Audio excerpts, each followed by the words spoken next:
Kembali lagi di Breaking News Kompas TV, saya Teguh Parvinanda akan memandu jalannya Breaking News kali ini. Saudara, tak hanya sejumlah ledakan yang menyebabkan korban tewas, baku tembak terjadi di lokasi kejadian yang membuat kawasan ini mencekam.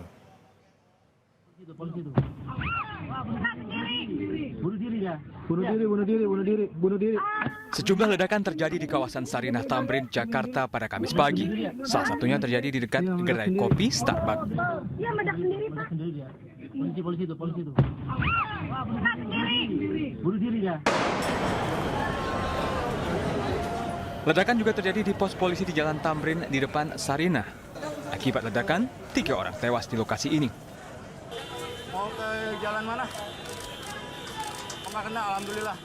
Tak jauh dari lokasi ledakan, polisi terlibat baku tembak.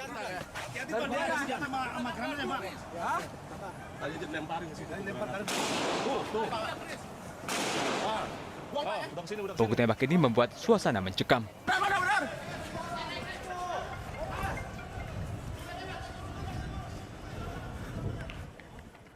Polisi selanjutnya berupaya menyisir ke dalam gedung pusat perbelanjaan Sarinah Tamrin. Pasca ledakan, penyisiran terus dilakukan di sekitar lokasi ledakan. Tim Liputan Kompas TV.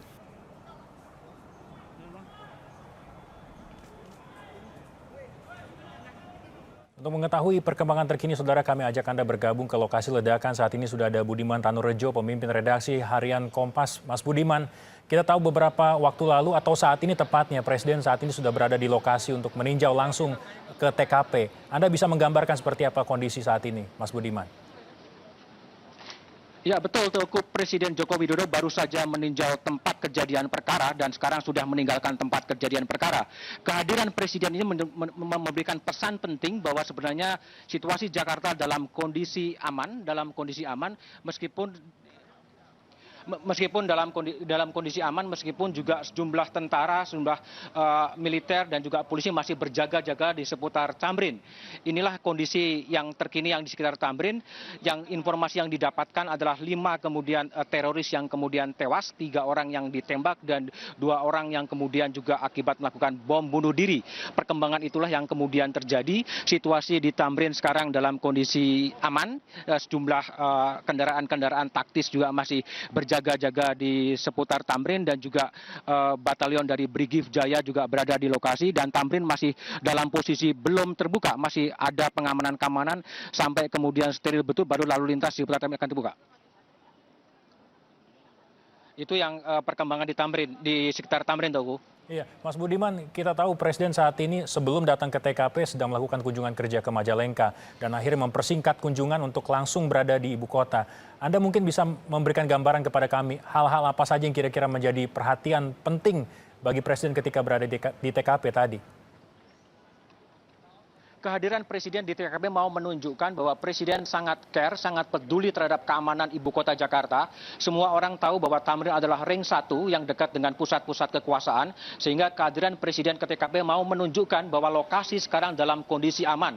Tidak mungkin Presiden akan datang ke lokasi dalam kondisi tidak aman. Nah, pesan-pesan ini yang mau disampaikan. Meskipun demikian, kita tetap harus bisa berjaga-jaga, berwaspada untuk menghindari tempat-tempat umum yang mungkin tidak perlu dikunjungi saat sekarang. Karena kondisi sudah relatif lebih baik, tetapi ada patutnya kita sama-sama untuk mewaspadai perkembangan situasi sampai kemudian polisi bisa menemukan siapa sebenarnya yang bermain di Jakarta sebagai pusat ibu kota dengan berada di ring 1 sekitar istana.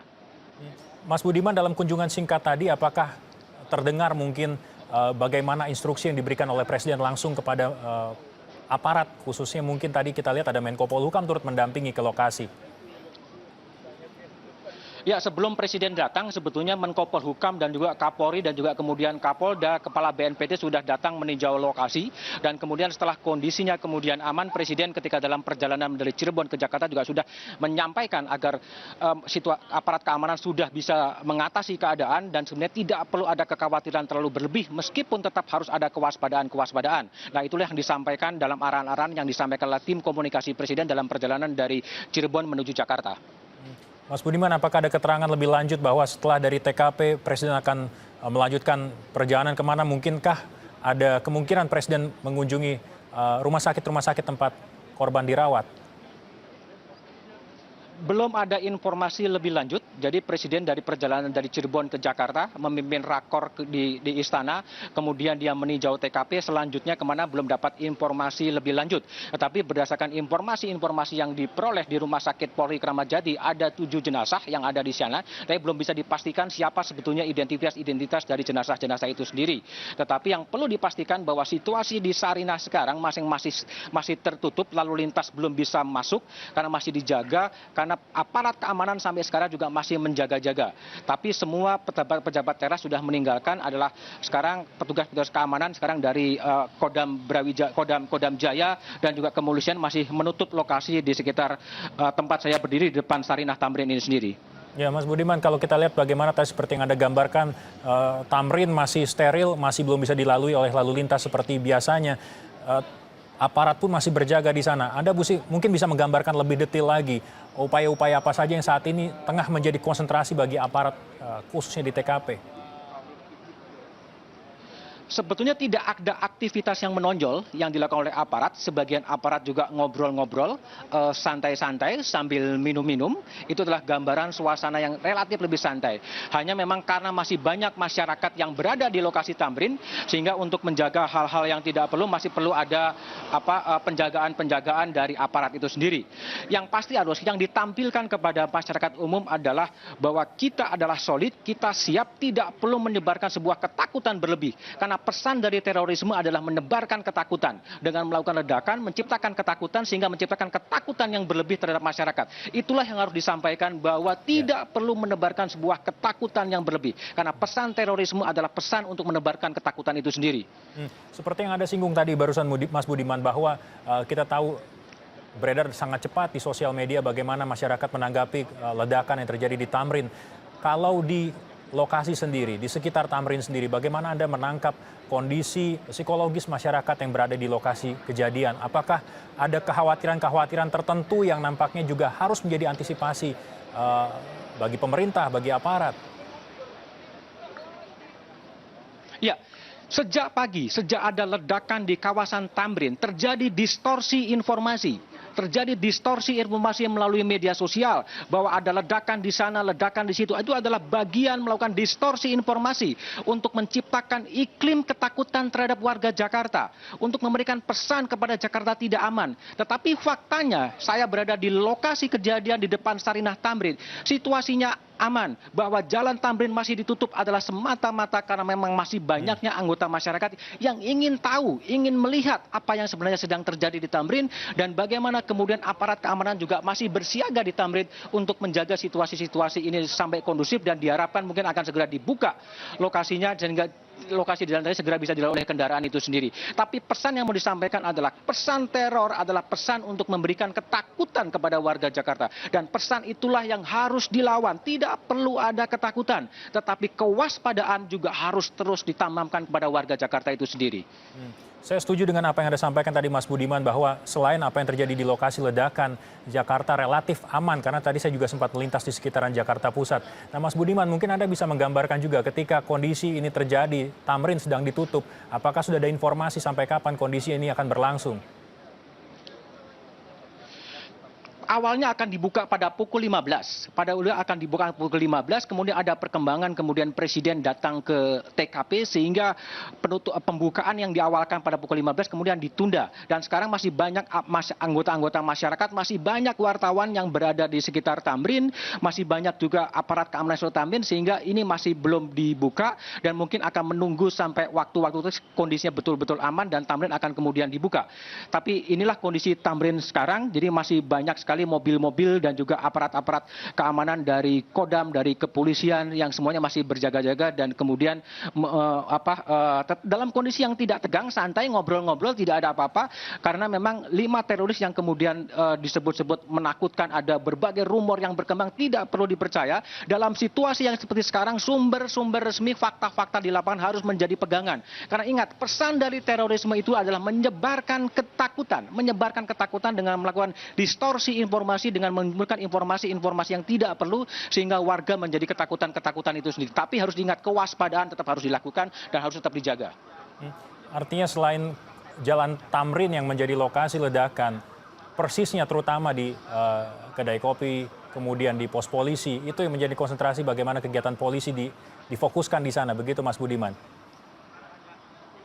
Ya, masih ada sekitar mungkin 8 rantis ya, 8 rantis milik Kodam Jaya dan ada pasukan bermotor ya dari Brigif Jaya yang juga berjaga-jaga. Ada juga sejumlah kendaraan polisi jaga dan penuh wartawan-wartawan yang mau mengabarkan sebetulnya situasi di Tamrin memang sebenarnya sangat bisa dikontrol, sangat bisa dikendalikan, tidak semuanya sudah terkontrol karena memang 5 teroris kemudian telah tewas, 2 karena bom bunuh diri dan kemudian 3 karena ditembak oleh kepolisian itu sendiri. Situasi yang terakhir adalah semuanya dalam kondisi yang aman dan kemudian juga terkendali itu sendiri.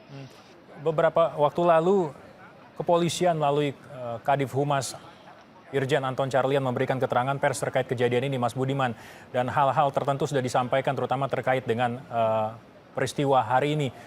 Ada juga konfirmasi mengenai kemungkinan keterkaitan dari jaringan ISIS.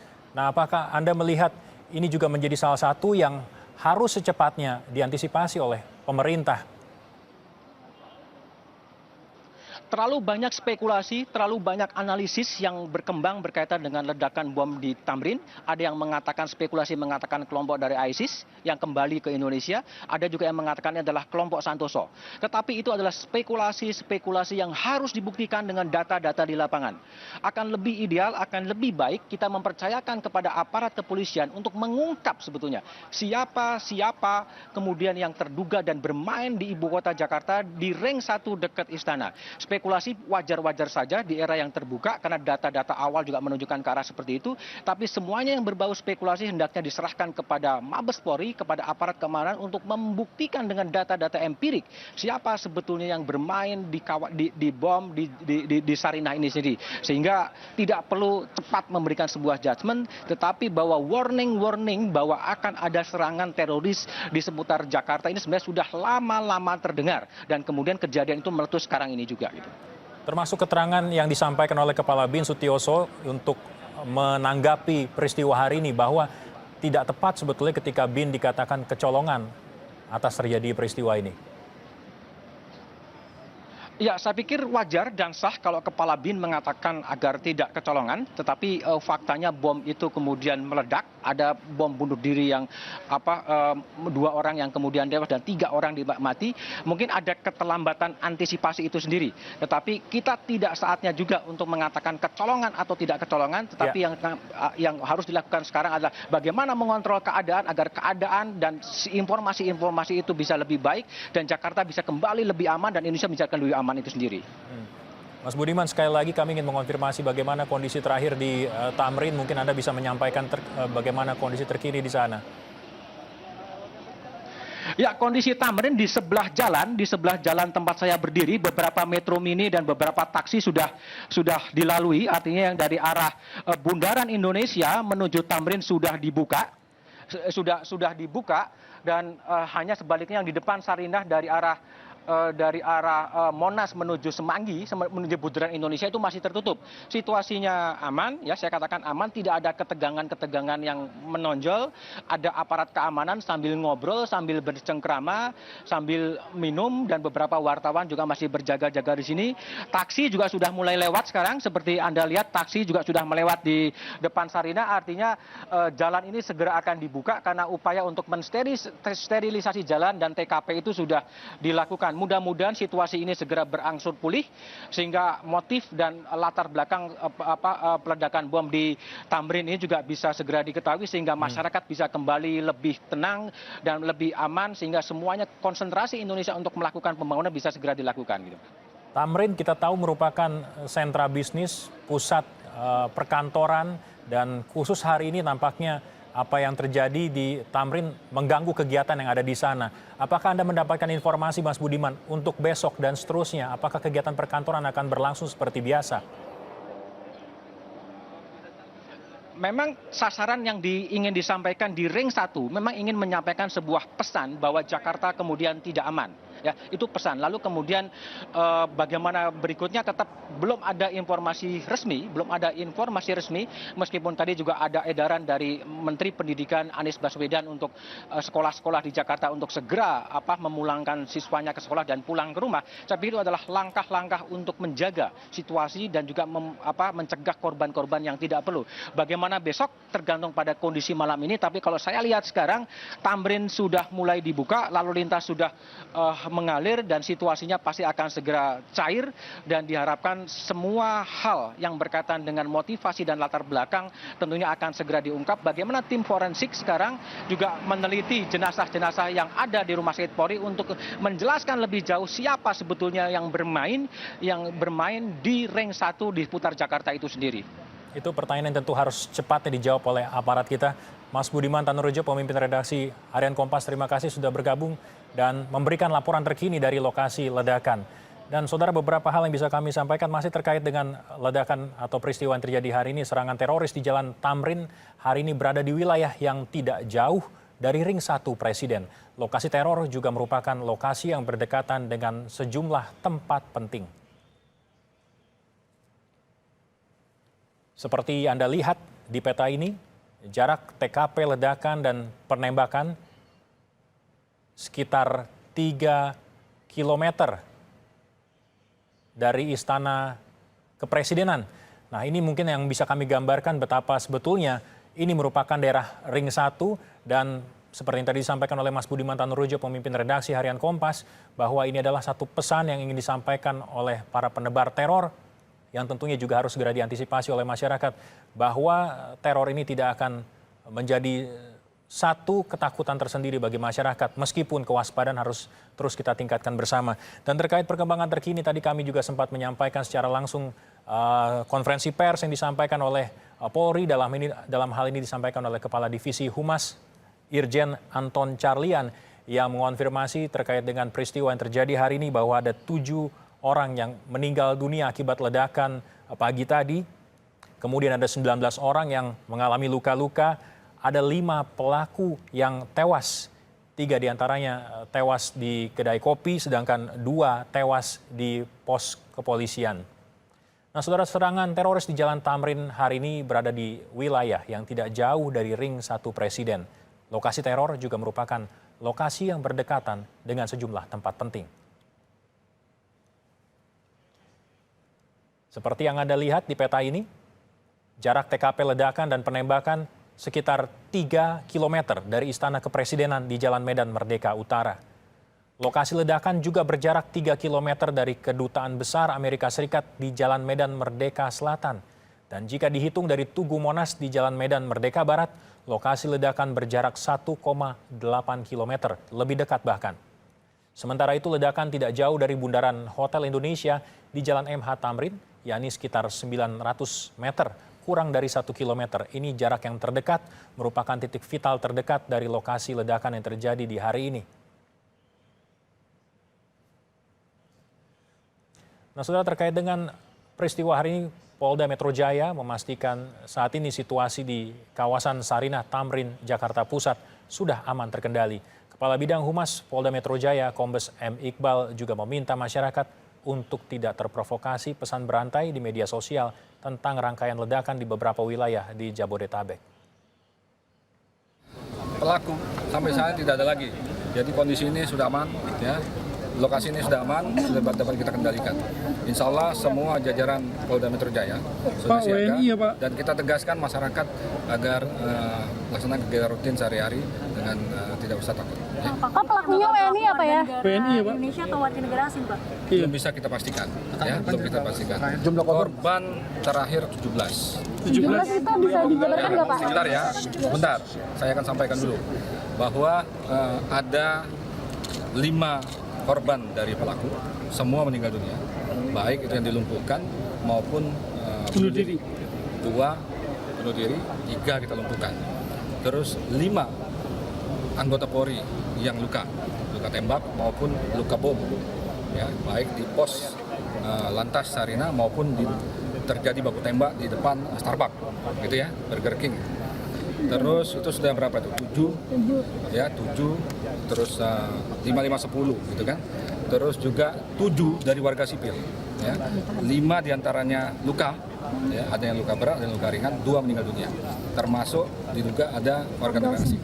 Saya kira itu, ya. Tetapi ini angka ini bisa saja bergeser, bisa yang luka bisa menjadi meninggal dunia karena proses, bisa ada pengunjung ya Starbucks atau burger yang langsung pulang gitu ya, luka terus juga berobat sendiri bisa. Saat ini kita sedang melakukan proses scanning untuk membuktikan detailnya korban. Membuat tidak tentram warga. Saya himbau warga tidak usah khawatir, tidak ada ancaman bom. Tadi ada yang ancaman bom di Alam Sutra, di Palmera, di Cililitan, di Cikini, di Kuningan, di Plaza Senayan tidak ada. Ya. Pak, sebelumnya kan Saya belum detailkan itu. Kami juga ajak Anda untuk menyimak pernyataan yang disampaikan oleh Kepala Divisi Humas Mabes Polri, Irjen Anton Carlian berikut ini. Dilakukan oleh pelaku itu adalah menyandera 2 orang asing. Disandera, dibawa ke tempat parkir, dan kebetulan pada saat ledakan pertama di Starbucks itu, karena memang kita pun juga hari ini adalah sedang siaga, ada petugas-petugas yang memang ditempatkan di sana, sehingga begitu ledakan pertama ada pun juga ada penyanderaan, petugas langsung mengepung tempat tersebut. Sehingga dengan demikian pelaku itu membabi buta sehingga menembak 1 warga sipil dan menembak juga satu warga negara asing, warga negara Belanda. Nah, dalam kesempatan itu pun juga pelaku melemparkan 2 bom lempar, dua bom lempar, satu ke tempat petugas yang kebetulan saat itu Karo-op saat ini adalah Karo-op Polda Metro, dan juga ada 2 anggota dari tim Satgas. Nah, kemudian setelah itu terjadi baku tembak dan alhamdulillah 2 orang pelaku itu berhasil dilumpuhkan. Padanya ditemukan beberapa barang bukti, diantaranya ada bom yang lebih besar yang mungkin akan diledakkan setelah ledakan ini. Sementara dugaan kuat kami adalah ini dari kelompok ISIS. Karena memang sudah ada warning kira-kira 2 bulan yang lalu atau 3 bulan yang lalu setelah adanya kejadian teror di Prancis. Di sana dikatakan oleh salah satu petinggi di Syria bahwa akan ada konser di Indonesia dan Indonesia akan menjadi berita secara internasional. Wakapolri Komjen Budi Gunawan menyatakan serangan teror di Jakarta pertama kali dilakukan di kedai kopi sekitar gedung Jakarta Theater. Tak lama berselang terjadi kontak senjata dengan polisi. Terjadi kontak senjata. Dari kontak senjata tersebut, anggota kita ada terkena tembakan 3, kemudian dari pelaku 2 bisa kita lumpuhkan, kita tembak mati 2. Sementara itu. Tadi berhasil dilumpuhkan jam berapa, Pak? Kurang lebih 20 menit. Sekitar kurang lebih 20-25 menit.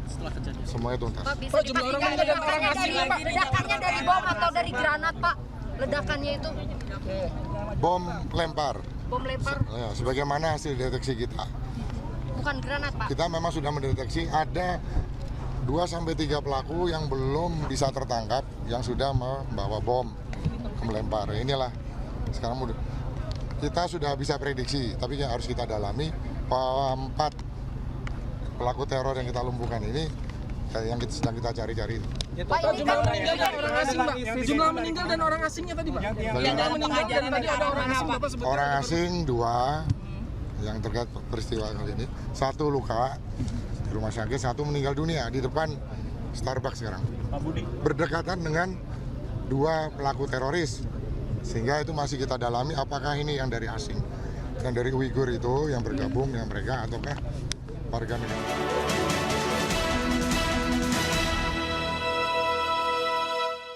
4 4 ledakan dan aksi baku tembak mewarnai insiden teror di wilayah Tamrin, Jakarta, Kamis pagi pukul 10:50 waktu Indonesia bagian Barat. Ledakan terjadi di pos polisi di halaman depan Starbucks, Jalan MH Tamrin, Jakarta Pusat. Dan saudara, ini adalah suasana detik-detik terjadinya baku tembak di lokasi kejadian yang direkam oleh rekan kami, Nizar Ramadika. Iya, di tengah Jalan Tamrin. Iya, ada ledakan. Nah, tadi polisi kena juga itu. Polisi mau ke jalan mana? Nggak kena, alhamdulillah. Anda bisa melihat bagaimana sejumlah petugas kepolisian berusaha menghindar dari tembakan yang nampaknya dilepaskan oleh para pelaku.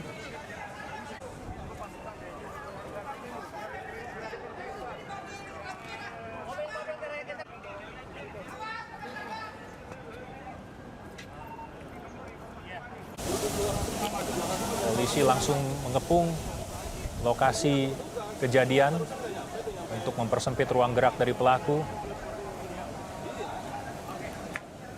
Ini adalah suasana yang terjadi pada pukul 10:45 pagi tadi menjelang siang di Jalan MH Tamrin, Jakarta Pusat.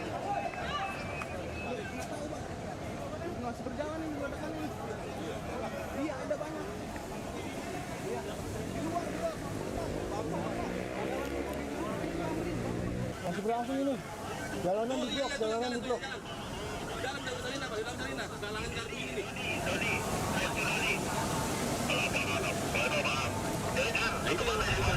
Dalam peristiwa ini, saudara, bisa kami sampaikan ada 7 orang meninggal dunia, 5 pelaku yang menjadi dalang dari teror ini juga tewas di lokasi kejadian.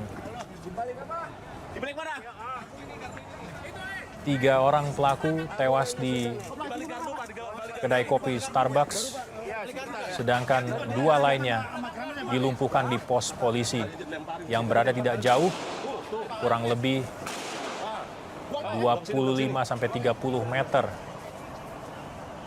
dari kedai kopi Starbucks. Dan Anda bisa melihat dari kejauhan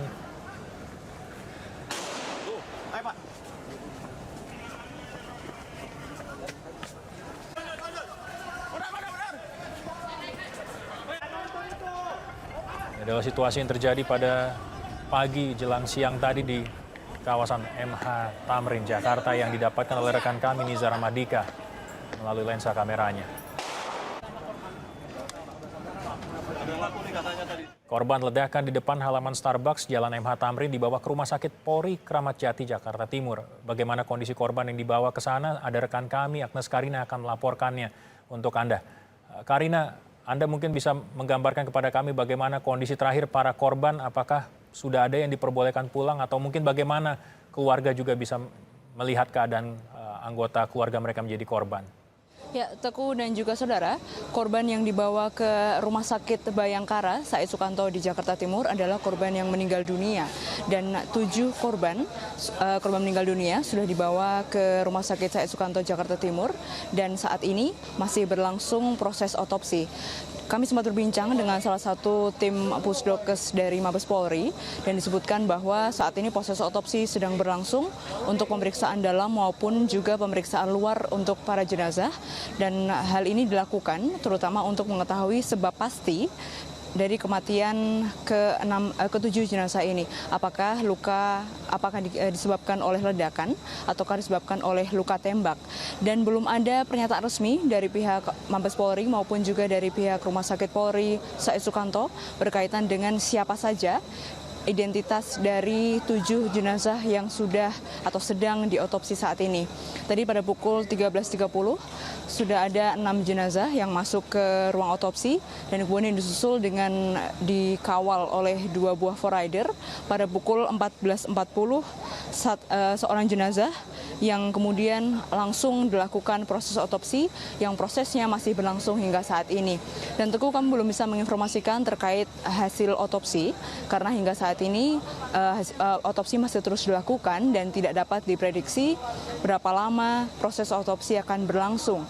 Dan seperti sudah Anda sampaikan tadi dan juga sudah disampaikan oleh pihak dari Polda Metro Jaya, Kabid Humas Polda Metro Jaya menyebutkan jumlah korban dalam serangkaian teror di Sarinah ini mencapai 24 orang dan 7 diantaranya meninggal dunia, termasuk 5 orang yang diduga pelaku. Kami akan terus menginformasikan kepada Anda, Teguh dan juga saudara, terkait bagaimana hasil otopsi dan juga siapa-siapa saja identitas korban-korban yang meninggal dunia. Sementara demikian, Teguh.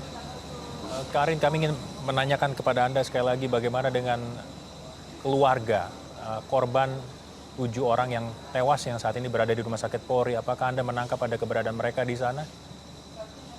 Atau setidaknya mereka yang merasa ada indikasi keluarga mereka menjadi Hingga korban? saat ini, Teguh, belum ada keluarga yang hadir ke Rumah Sakit Polri dan juga suasana di sekitar ruang otopsi masih ramai oleh awak media dan belum ada keluarga yang mengaku salah satu anggota keluarganya ada di sini. Yang ada di dalam ruang otopsi dan sudah kami lihat adalah beberapa pihak, tentunya dari Kapolres Polri dan juga ada satu pihak dari Korlantas Polri yang diduga juga salah satu korbannya merupakan anggota dari Korlantas Mabes Polri.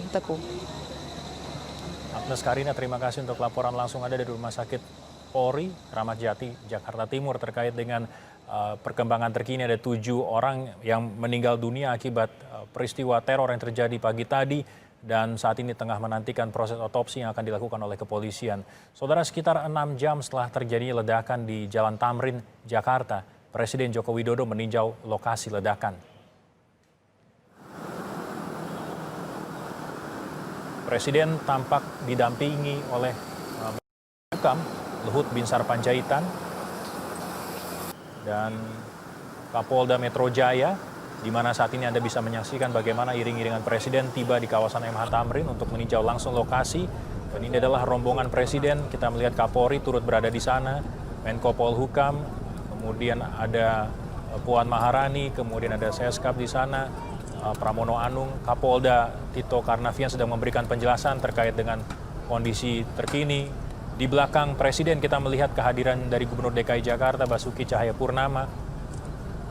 Dan kita melihat cukup lengkap rombongan yang mendampingi Presiden karena Presiden baru saja melakukan kunjungan ke Majalengka dan langsung mempersingkat kunjungan kerjanya untuk kemudian menuju ke lokasi ledakan yang berada di kawasan MH Tamrin, Jakarta Pusat.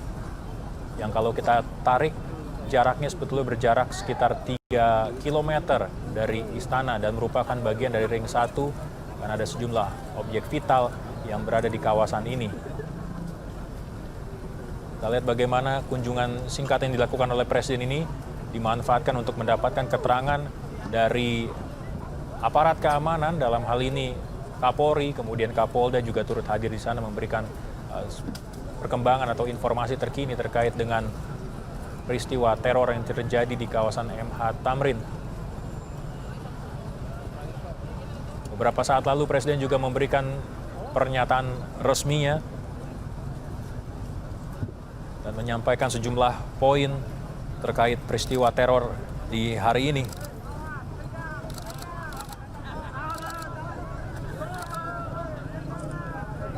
Salah satunya juga Presiden meminta masyarakat untuk tetap tenang karena semua terkendali.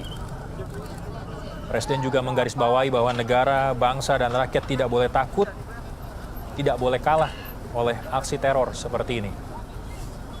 Ini adalah kunjungan yang dilakukan oleh Presiden beberapa waktu lalu, kalau saya tidak salah sekitar pukul 16:15 atau 20 waktu Indonesia bagian Barat. Itu tadi kunjungan yang dilakukan oleh Presiden Joko Widodo ke TKP, sementara itu Wakil Presiden Yusuf Kala, saudara, mengimbau warga Jakarta dan sekitarnya tetap tenang dan tidak terpengaruh dengan berita-berita yang berkembang pasca ledakan yang terjadi di kawasan Jakarta atau kawasan Tamrin, Jakarta. Menurut Wakil Presiden, aksi teror bom yang dilakukan bisa mengancam keamanan dan dapat terjadi di mana saja. Meskipun belum mengetahui siapa dalang teror, namun Wakil Presiden menyanggah jika BIN ataupun pihak keamanan lainnya kecolongan. Ya, saya yakin bahwa ini akan dapat dikuasai situasi oleh kepolisian dan aparat kita. Saya tadi sudah bicara dengan Wakapolri dan mereka bertindak cepat untuk mengatasi. Tindakan teroris selalu tidak terduga. Diperkirakan ya, karena memang laporan banyak intelijen awal itu. Tapi bahwa di mana letaknya terjadi, kadang-kadang kita tidak menyangka-nyangka. Itu belum. Sejak awal kan kita polisi BIN sudah memberikan atensi bahwa hati-hati di bulan Desember Januari, dan itu bukan kecolongan, tapi bahwa tidak mudah mendeteksi awal dimanapun di dunia ini selalu tidak terduga. Kepala Badan Nasional Penanggulangan Terorisme Komisaris Jenderal Saud Usman Nasution memprediksi jika melihat ciri-ciri aksi teror yang terjadi di Jakarta, para pelaku telah mempersiapkan sejak lama aksi teror ini. Mereka hanya menunggu waktu untuk menjalankan aksinya. Saya sudah sering mengatakan bahwa memang mereka sudah ada niat. Ada niat. Sekarang itu ada kesempatan atau tidak. Kalau kesempatan diperbuat seperti ini. Dia seperti misalnya menyatakan akan konser. Itu kan sudah niat itu. Nah, itu kita harus antisipasi supaya tidak terjadi. Dan pagi ini kelihatannya memang kondisi lagi sepi, lagi ini di situ mereka ada kesempatan mereka berbuat, dia mau berbuat. Apa yang dugaan sementara, apakah mereka memang menyasar simbol-simbol misalnya kepemilikan asing seperti itu Pak? Kalau bisa lihat di dekat Starbucks, terus atau mungkin menyerang aparat seperti apa? Saya kira semua target mereka ini kan tergantung kepada kesempatan, di mana ada kesempatan untuk berbuat, ya. Jadi target itu ya tergantung mana yang memungkinkan mereka untuk melakukan penyerangan. Kami jeda sejenak, Breaking News Kompas TV akan kembali sesaat lagi.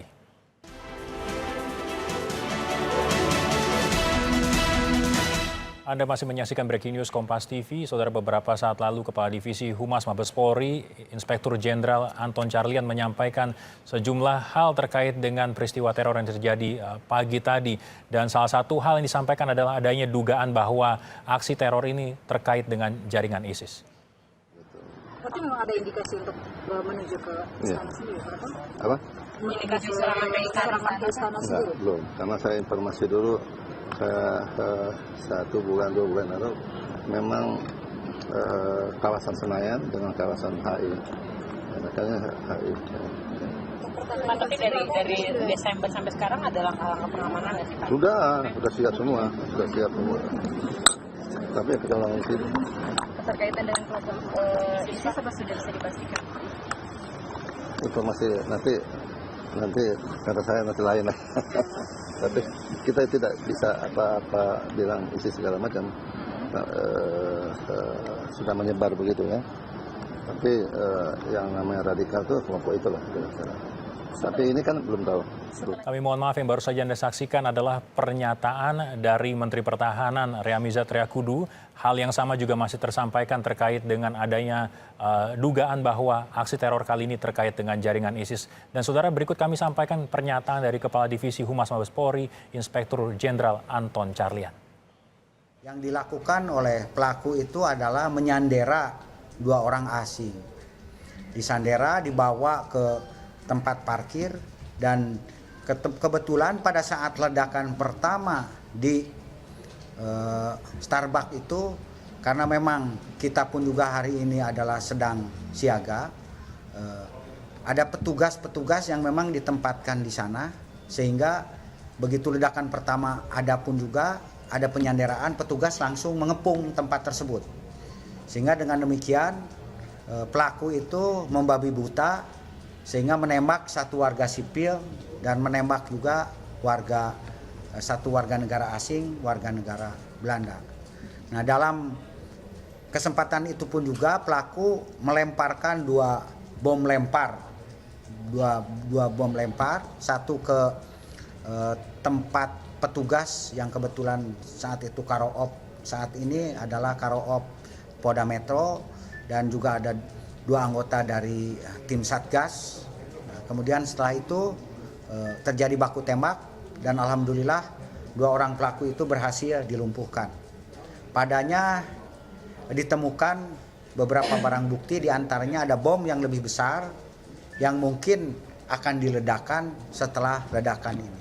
Sementara dugaan kuat kami adalah ini dari kelompok ISIS. Karena memang sudah ada warning kira-kira 2 bulan yang lalu atau 3 bulan yang lalu setelah adanya kejadian teror di Prancis.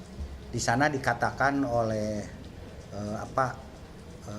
salah satu petinggi di Syria bahwa akan ada konser di Indonesia dan Indonesia akan menjadi berita secara internasional. Dan saudara, untuk membahas mengenai perkembangan terkini juga masih terkait dengan peristiwa teror yang terjadi di studio kami saat ini sudah ada Zuhairi Misrawi, pengamat politik Timur Tengah.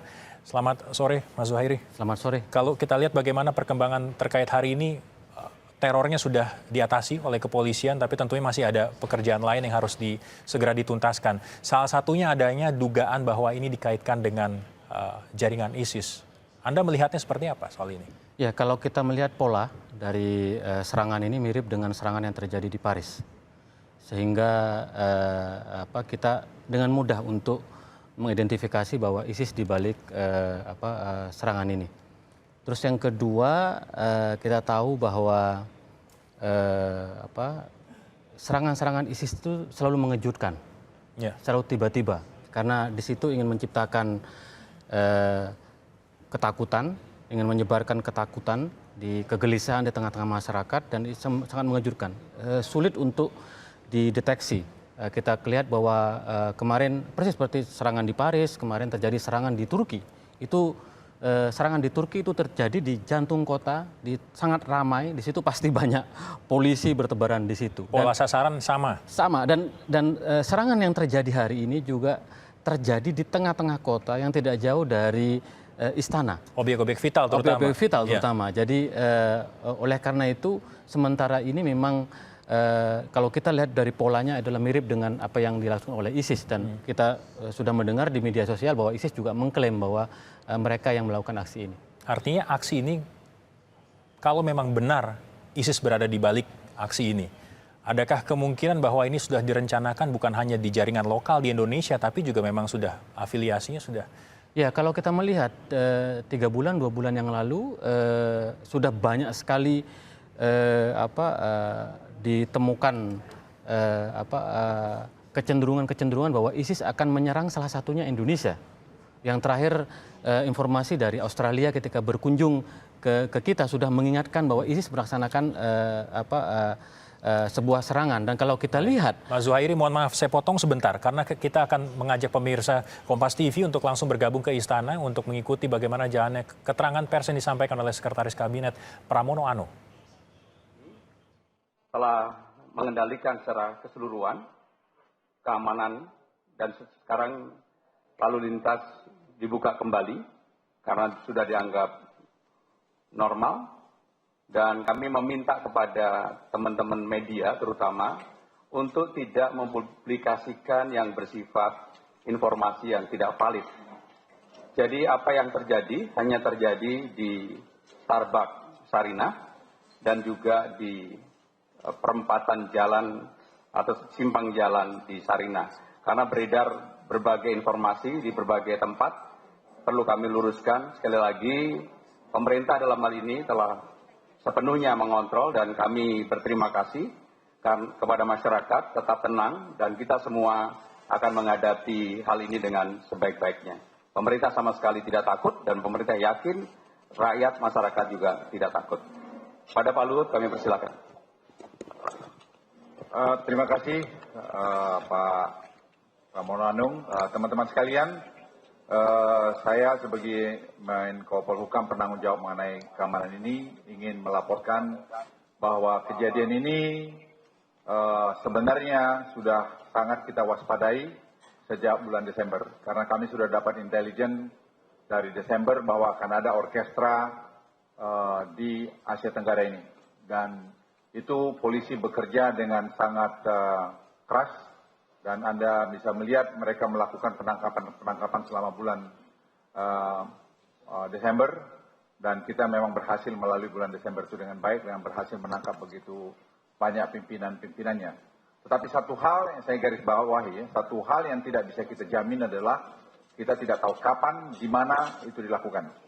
Itu saya kira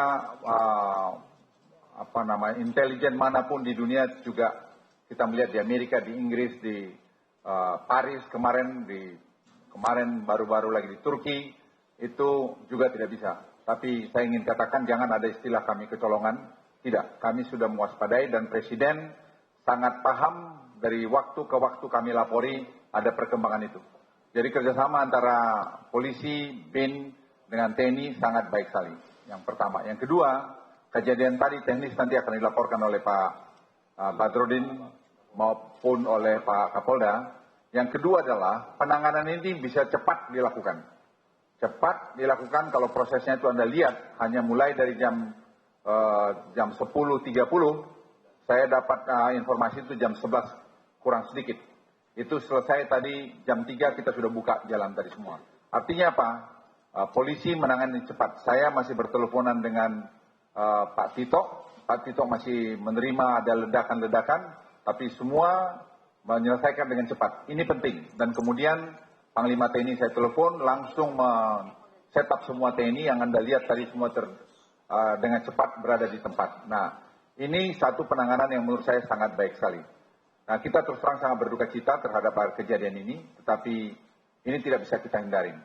Sekarang yang ketiga saya ingin sampaikan, memang di Timur Tengah sekarang terjadi juga rivalitas mengenai kepemimpinan daripada ISIS ini di daerah ini. Nanti Pak Tito akan bercerita lebih panjang lebar mengenai itu, tetapi ingin saya katakan sama Anda, targetnya bukan hanya Indonesia.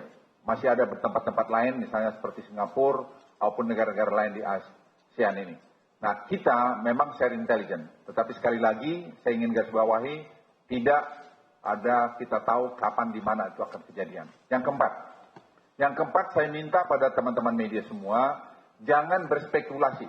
Kami akan memberikan intelligence, informasi yang tepat kalau memang ada itu. Tetapi kalau tidak, seperti tadi saya baca di SMS, bahwa sudah ada informasi tadi pagi, itu sama sekali tidak ada. Tadi negara-negara yang berhubungan dengan kami baik, mengontak saya, memberitahu saya ingin membantu. Tidak ada satupun yang mengatakan tadi pagi mereka sudah tahu bahwa akan ada kejadian ini. Jadi saya minta jangan kita membuat keributan, kegaduhan yang tidak perlu. Kami sekali lagi dari aparat keamanan itu bekerja dengan profesional. Jadi jangan dipertanyakan keprofesionalitasan daripada teman-teman di polisi, di BIN maupun di TNI. Yang terakhir adalah tadi saya kira dari segi ekonomi Anda melihat market tidak terpengaruh, sebentar terpengaruh terus kembali lagi normal. Artinya apa? Confidence itu tinggi karena penanganan cepat. Dalam 4 jam kita semua sudah bikin normal. Besok kita berharap Starbucks sudah bisa dibuka. Mudah-mudahan malam ini bisa diganti segala macam. Kalau belum, ya mungkin nunggu beberapa tempat saja. Tapi semua tadi olah TKP oleh Pak Tito itu sudah diselesaikan selama hampir setengah jam, 1 jam. Dan itu semua berjalan dengan bagus. Saya kira itu panu dari saya. Nah, nanti saya silakan Pak Kapolri yang memberikan secara detail operasinya dan nanti kemudian oleh Pak Kapolda. Silakan. Atas masukan Pak Kapolri, karena juga jam sudah 5.20, maka Pak Tito kami persilahkan yang di lapangan, yang mengetahui dan juga paham betul mengenai siapa yang melakukan. Pak Tito kami persilahkan. Assalamualaikum warahmatullahi wabarakatuh. Yang hormati Bapak Menko Polhukam, Bapak Sekap, Bapak Kapolri, Bapak Panglima TNI, Bapak Pangdam, rekan-rekan sekalian. Jadi peristiwa tadi terjadi lebih kurang jam 10.50 atau 10.55, ada ledakan dan kemudian terjadi kontak senjata dengan anggota Polda Metro Jaya dan kemudian dapat kita kuasai situasi dalam waktu lebih kurang 30 menit. Jadi lebih kurang 20 menit sampai 30 menit. Peristiwa terjadi diawali dengan pertama adalah serangan di Starbucks Cafe, yaitu masuknya satu orang pelaku dan menggunakan bom bunuh diri. Kemudian mengakibatkan terjadi korban luka-luka dan kepanikan. Kemudian pengunjung kafe yang saat itu ada keluar berhamburan. Dan ternyata di luar kafe sudah ada 2 orang lagi teroris yang menunggu dan melakukan penembakan kepada 2 orang warga negara asing. Satunya adalah warga negara Kanada, meninggal dunia. Satunya lagi dalam keadaan hidup. Kemudian Pada saat yang sama, tim yang kedua, itu ada 2 orang menyerang pos polisi lalu lintas di Simpang Sarina. Saat itu ada 1 anggota petugas polisi, Polsek, yang sedang bertugas di sana, diserang dengan bom bunuh diri juga, anggota terluka, kemudian pelakunya meninggal dunia. Saat itu ada 1 anggota masyarakat juga yang terkena pecahan dan diduga meninggal dunia. Kemudian pada saat itu ada tim dari personel dari Polda Metro Jaya yang akan melaksanakan pengamanan demonstrasi di Monas, dipimpin oleh Kepala Biro Operasi. Saat itu pas sedang ada di situ langsung berhenti dan kemudian mendengar ledakan, turun dan kemudian diserang dengan menggunakan tembakan dan lemparan granat. Jadi bukan granat, itu adalah bom rakitan yang mirip granat. Kemudian terjadi kontak tembak. Anggota Polsek yang ada di sekitar situ di Sarina dan di jalan yang ada di sekitar situ juga membantu, sehingga ada 4 orang anggota kepolisian Polres Jakarta Pusat yang terkena tembakan pada bagian kaki, ada juga terkena bagian perut. Kemudian pelaku berhasil dilumpuhkan dalam waktu kontak tembak lebih kurang 15 menit. 2 pelaku berhasil ditembak mati. Kemudian situasi sudah berhasil kita kuasai dalam waktu lebih kurang 20 sampai 25 menit. Kemudian kita laksanakan penyisiran di TKP, Starbucks maupun di pos polisi lalu lintas. Pos polisi lalu lintas kita undang Jihandak dari Brimob, kemudian pasukan Brimob dan pasukan Sabara dari Polres dan Polda hadir, juga di backup oleh Bapak Pangdam dengan pasukan beliau, untuk kemudian kita melakukan pengepungan untuk mengklirkan apakah mungkin ada pelaku yang lain. Gedung yang ada di Skyline Building, di tempat di mana ada Starbucks Cafe, kita sisiri dari lantai per lantai, tidak ada pelaku di sana. Kemudian di depannya ada Gedung Jaya, kita juga lakukan penyisiran dan dinyatakan clear, jadi tidak ada pelaku yang lain, sehingga kita laksanakan namanya clearing device. Clearing device ini untuk meyakinkan bahwa tidak ada lagi bom-bom tambahan. Di situ pada saat clearing device kita temukan ada masih 6 bom, 5 bom kecil sebesar tangan, kepalan tangan, kita sebut dengan granat tangan rakitan, dan 1 lagi bom yang lumayan besar sebesar kaleng biskuit yang ada di situ. Jadi ada 6 yang berhasil kita amankan. Kemudian dari pelaku yang meninggal itu juga kita sita 1 senjata api sejenis FN rakitan. Dengan demikian pelaku 5 orang tertangkap dan meninggal dunia, kita berhasil lumpuhkan. Korban yang meninggal warga masyarakat ada 2, 1 warga negara Kanada dan 1 warga negara Indonesia yang sedang kita cari identitasnya. Kemudian ada sejumlah korban yang masih luka lebih kurang 15, baik luka berat maupun luka ringan, dan serta ada 5 anggota polisi yang terkena baik luka tembak atau terkena pecahan dari bom yang dilemparkan. Karena bom itu isinya ada baut, namanya shrapnel. Shrapnel itu isinya baut, paku dan lain-lain yang ada di situ. Dengan demikian olah TKP kita laksanakan sampai dengan jam 3. Setelah olah TKP selesai, kemudian jalan kita buka, clear, dan olah TKP masih dilanjutkan di Starbucks Cafe dan pos polisi lintas. Hari ini kita upayakan untuk selesai, bekerja sama dengan teman-teman dari Pusiden dan Lapor, dan insya Allah besok akan kita tuntaskan semua. Sementara tim sedang melaksanakan pengejaran kepada jaringan pelaku. Jaringan pelakunya sebetulnya adalah jaringan pelaku yang berhubungan dengan kelompok ISIS di Raqqa, pusatnya di Raqqa. Jadi rekan-rekan paham mungkin bahwa ISIS ini merubah strategi. Dulu strateginya hanya melaksanakan operasi di Syria dan Irak. Tapi kemudian ada perintah dari amirnya Abu Bakar Baghdadi untuk melakukan operasi di luar wilayah Syria dan Irak, dan kemudian dibentuk cabang-cabang ISIS di seluruh dunia, baik di Prancis, di Eropa, Afrika Utara, kemudian di Turki misalnya, termasuk di Asia Tenggara. Sel-sel ISIS yang ada di Asia Tenggara ada di Indonesia, Malaysia, Filipina, Thailand, dan lain-lain. Dan kemudian khusus untuk yang di Asia Tenggara ini ada satu orang tokoh, yaitu Bahrum Naim, yang ingin mendirikan namanya Katibah Nusantara. Dia ingin menjadi leader untuk kelompok ISIS yang berada di Asia Tenggara. Nah, kemudian terjadi upaya rivalitas leadership ini, sehingga untuk menjadi pemimpin di Filipina sudah dideklar cabangnya mereka di Filipina Selatan. Jadi antar para tokoh-tokoh ini di Asia Tenggara ini ingin bersaing ingin menjadi leadership. Oleh karena itu Bahrum Naim merancang serangan-serangan seperti ini. Jadi sementara kelompoknya sudah kita ketahui dan sedang kita lakukan pengejaran. Demikian. Terima kasih. Terima kasih rekan-rekan media. Yang pertama saya ucapkan apresiasi yang tinggi kepada rekan-rekan Kepolisian Republik Indonesia yang mampu mengatasi bersama-sama dengan Pangdam Jaya tentunya. Dan saya perlu pada kesempatan ini mengingatkan bahwa yang pertama kita bisa mengatasi dalam waktu yang sesingkat-singkatnya. Hanya 4 jam maksimal dan normal kembali. Yang kedua, dari kelompok pelaku 5 orang dan korban yang meninggal dunia hanya 2 orang. Jadi 5 pelakunya meninggal dunia dan dari warga negara Indonesia 1, Kanada 1 yang bukan pelaku meninggal dunia. Dan saya harap kita semuanya, rekan-rekan media juga warga negara Kesatuan Republik Indonesia, tentunya kita sepakat semuanya bahwa negara Kesatuan Republik Indonesia tidak bisa ditekan, diancam, dan dikendalikan oleh ISIS. Ini pesan yang perlu saya sampaikan. Mari kita bersama-sama mengatasi semuanya.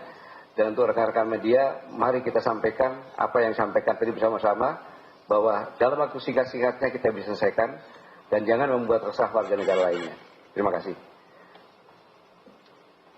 Saudara-saudara sekalian, biar tidak salah kutip, sekali lagi, total yang meninggal dunia sampai dengan hari ini itu berjumlah 7 orang. Di mana 7 orang itu adalah 5 pelaku, kemudian 2 orang, 1 warga Kanada, dan 1 adalah warga negara Indonesia. Jadi jumlahnya 7 orang, sedangkan yang luka jumlahnya 15. Jadi 15 tambah 5 menjadi 20, yang 5 polisi. Itu yang luka, ringan maupun berat. Demikian rekan-rekan sekalian, sekali lagi, Pak Luhut ada. Terima kasih. Wassalamualaikum warahmatullahi wabarakatuh.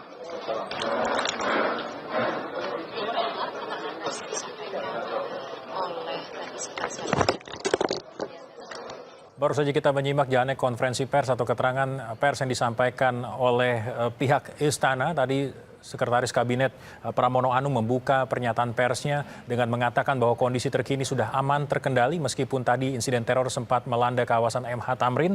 Kemudian tadi dikonfirmasi bagaimana jumlah korban sampai dengan hari ini, sampai dengan sore ini tepatnya ada 7 orang yang meninggal dunia. 5 orang diantaranya merupakan pelaku, sementara 1 orang merupakan korban, merupakan warga negara Kanada dan 1 orang dari warga negara Indonesia. Sementara ada 5 polisi yang menjadi korban luka. Tadi Menko Polhukam Luhut Binsar Panjaitan juga menyampaikan sejumlah poin penting yang bisa kita memberikan penekanan lagi. Di antaranya bagaimana aparat tadi sudah menangani secara cepat khususnya kepolisian, dan hal ini sebetulnya sudah diindikasikan sejak bulan Desember lalu, di mana Densus 88 khususnya telah melakukan penangkapan di sejumlah lokasi terkait dengan adanya indikasi akan ada aksi teror yang akan dilakukan. Dan hari ini kita melihat aksi teror itu terjadi di kawasan MH Tamrin. Nah, kami akan berbincang lebih lengkap lagi dengan Zuhairi Misrawi yang sudah berada di studio Kompas TV saat ini. Mas, kalau tadi kita mendengarkan bagaimana di antara pernyataan teknis yang disampaikan oleh Kapolda, kemudian Menko Polhukam, terselip ada hal yang cukup menarik untuk kita cermati. Bagaimana ada rivalitas yang berperan dalam aksi teror kali ini, rivalitas di internal ISIS. Ya, kalau kita tahu, kalau kita lihat ya memang ISIS ini kan sebuah gerakan yang mempunyai banyak sekali kelebihan ya. Kelebihan yang pertama, mereka tentu mempunyai dana yang sangat luar biasa. ya, mereka juga mempunyai keahlian membuat bom. Tetapi satu lagi yang agak kurang dari pernyataan pers tadi adalah soal senjata. Itu senjata yang dimiliki oleh ISIS itu sebenarnya bisa dideteksi. Itu senjata apakah milik siapa itu? Apakah didapatkan secara legal atau didapatkan secara ilegal? Karena kalau kita lihat salah satu hal yang paling berbahaya dari ISIS ini adalah mereka bisa melakukan tindakan brutal seperti yang terjadi di Paris gitu ya, penembakan-penembakan. Nah, soal tadi menyangkut rivalitas, saya ingin mengatakan bahwa kelompok-kelompok ISIS ini kan ingin mengatakan kepada kita semua bahwa mereka eksis, walaupun sekarang di Syria seperti yang dikatakan oleh pihak kepolisian tadi, walaupun di Syria dan Irak mereka sedang terpojok, tetapi mereka sudah menebarkan banyak sekali pasukan-pasukan yang kembali ke negaranya. Termasuk di Indonesia sudah ada sekitar 100 orang yang kembali. Nah, mereka memang mungkin ada rivalitas di dalam internal mereka, tetapi rivalitasnya itu adalah mereka berlomba-lomba untuk melakukan aksi. Mereka siap untuk menjadi, istilahnya kalau dulu pengantin, mereka namanya konser. Mereka ingin berlomba-lomba ingin untuk menjadi martir gitu ya di ISIS ini. Nah, oleh karena itu menurut saya rivalitas yang terjadi di dalam internal ISIS bukan rivalitas untuk mengerem tindakan, tetapi rivalitas untuk bagaimana mereka mempunyai keberanian untuk menjadi orang yang berperan dalam konser, dalam aksi terorisme, istilah dalam ISIS itu sendiri. Dan oleh karena itu menurut saya semua pihak, pemerintah terutama harus betul-betul sadar, terutama soal kepemilikan senjata. Pemerintah belum menjelaskan kepada kita bagaimana ISIS mempunyai senjata sehingga mereka bisa melakukan aksi teror seperti yang terjadi tadi pagi di Sarinah. Artinya mungkin salah satu pesan yang ingin disampaikan melalui aksi teror hari ini adalah bahwa ISIS sudah eksis berada di Indonesia. ISIS sudah ada di Indonesia, mereka tentu berhasil menyebarkan ideologi mereka soal Islamic State. Jadi kan lawannya Islamic State dengan Pancasila ini sekarang yang sedang diadukan bahwa Pancasila dalam keadaan darurat, mempunyai musuh yang sangat serius yaitu ISIS, dan mereka ada di Indonesia dan mereka sudah melaksanakan aksi teror, menciptakan ketakutan. Nah, oleh karena itu menurut saya pemerintah harus meningkatkan kewaspadaan, tetapi sekali lagi pemerintah tidak bisa berdiri sendiri. Pemerintah harus bersama-sama masyarakat. Ada NU, ada Muhammadiyah, ada kelompok-kelompok yang lain yang cukup besar di Indonesia, mereka harus diajak bersama-sama untuk memberikan penyadaran sekali lagi. Karena hanya dengan penyadaran itu kita bisa mengajak mereka yang sudah bergabung dengan ISIS untuk kembali ke jalan kebangsaan, kembali ke jalan Islam yang rahmatan lil alamin. Bahwa apa yang mereka lakukan sekarang sama sekali tidak merepresentasikan Islam. Deradikalisasi. Betul.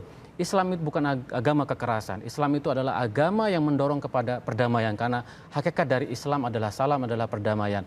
Nah, oleh karena itu menurut saya pemerintah bekerja untuk melakukan pencegahan, menangkap mereka-mereka yang mempunyai senjata ilegal, sekali lagi karena yang sangat menakutkan dari ISIS adalah mereka bisa menembak siapa saja yang dianggap oleh mereka adalah musuh-musuh, gitu kan? Misalnya polisi itu sudah dianggap oleh musuh-musuh mereka, kelompok-kelompok yang nasionalis, kalangan non-muslim, kelompok Syiah misalnya, itu kan musuh-musuh dari ISIS. Orang-orang non-muslim yaitu Buddha, Hindu, Yahudi itu jumlah sangat besar sekali. Dan oleh karena itu menurut saya pemerintah tidak boleh teledor. Pemerintah harus waspada sekali terutama soal peredaran senjata ilegal kita. 100 orang tadi Anda mengatakan ada 100 orang khusus di Indonesia saja yang sudah kembali dari Suriah kembali ke Indonesia. Apakah kita melihat ataukah Anda melihat ada indikasi 5 pelaku yang hari ini dilumpuhkan oleh polisi mereka menjadi bagian dari 100 orang yang baru saja kembali? Ya, tentu memang harus ada investigasi yang lebih lanjut ya. Karena menurut saya hanya orang-orang yang sudah terlatih, hanya orang-orang yang mempunyai ideologi militansi yang cukup kuat, yang mau melakukan dan mau menjadi martir seperti yang terjadi tadi itu. Itu kan tindakan konyol. Kalau orang-orang biasa, orang yang mengerti Islam dengan sangat baik, mempunyai cita rasa kebangsaan seperti saya yang orang yang kan tidak mungkin melakukan itu. Bahwa tindakan itu kan tindakan konyol. Dalam Al-Quran disebutkan barang siapa yang membunuh satu orang itu sama dengan membunuh seluruh umat manusia di muka bumi ini. Kan tidak mungkin kalau dia itu Islam. Nah, tetapi mereka sudah pasti terlatih. Nah, oleh karena itu yang perlu diantisipasi adalah mereka yang baru pulang. Tetapi juga banyak kelompok-kelompok. Coba kan bayang sangat disayangkan misalnya, ada orang, ada bendera ISIS di Bundaran HI melakukan demonstrasi misalnya. Dan di beberapa tempat-tempat masih ada bendera-bendera ISIS. Kepolisian itu tidak bisa tinggal diam sekarang. Pak Jokowi mengatakan negara tidak boleh kalah. Kita tidak boleh takut, kita bersatu. Maka pihak kepolisian harus mengambil langkah-langkah. Tidak boleh ada pembiaran. Karena kita mempunyai tanggung jawab untuk menjaga keamanan, menjaga keragaman, menjaga kedamaian di negeri ini. Jadi oleh karena itu ini semua tergantung kepada pemerintah. Pemerintah tidak boleh lagi bermain-main membiarkan kelompok-kelompok yang sudah tentu yang saya ingin katakan bukan hanya sekadar melakukan tindakan anarkis, kekerasan terhadap mereka, tetapi yang paling penting adalah penyadaran.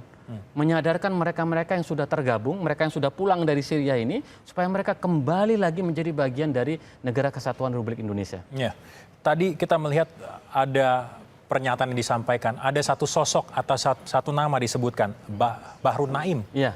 Kita akan lihat bagaimana sebetulnya, apakah Anda juga melihat sosok ini punya peran penting dalam aksi teror yang akan dilakukan di Indonesia ataupun negara-negara lain. Kita akan bahas lebih dalam lagi soal itu. Saudara, usai jeda Breaking News Kompas TV akan kembali saat lagi.